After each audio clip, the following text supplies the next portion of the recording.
आत्महत्येस प्रवृत्त केल्याप्रकरणी गुन्हा दाखल. पोलीस स्टेशन हद्दीतील एका 28 वर्षीय विवाहितेने राहत्या घरात गळफास घेऊन आत्महत्या केल्याची घटना 16 नोव्हेंबर रोजी हातरुण येथे घडली होती.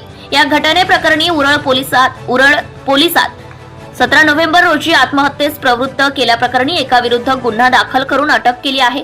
करिश्मा ज्ञानेश्वर चौधरी वय 28 वर्ष राहणार हातरुण असे आत्महत्या केलेल्या विवाहितेचे नाव आहे.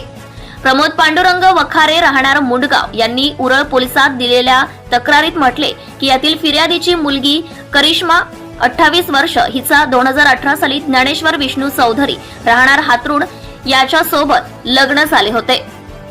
परंतु तिचा पती हा व्यसनी असल्यामुळे दररोज दारू पिऊन तिला शारीरिक व मानसिक त्रास देत होता. त्यामुळे तिच्या माहेरी मुंडगाव येथे 6 महिने राहिली होती. परंतु तिचा पती हा दारू पिण्यासाठी तिला पैसे मागत असे. तेव्हा पैसे न दिल्यामुळे तिला शारीरिक व मानसिक त्रास देत असल्यामुळे तिने या त्रासाला कंटाळून अखेर करिश्मा हिने राहत्या घरात साडीच्या सहाय्याने गळफास घेऊन आत्महत्या केली आहे. तेव्हा या घडलेल्या घटनेप्रकरणी मृतक करिश्माचा पतीने दारू पिण्यासाठी पैसे मागण्याच्या कारणावरून तिला मानसिक व शारीरिक छळ करून आत्महत्या करण्यास प्रवृत्त केले आहे.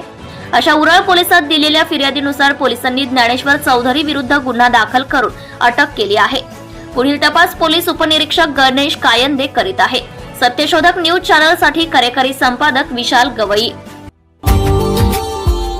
Subscribe now and press the bell icon. Never miss an update.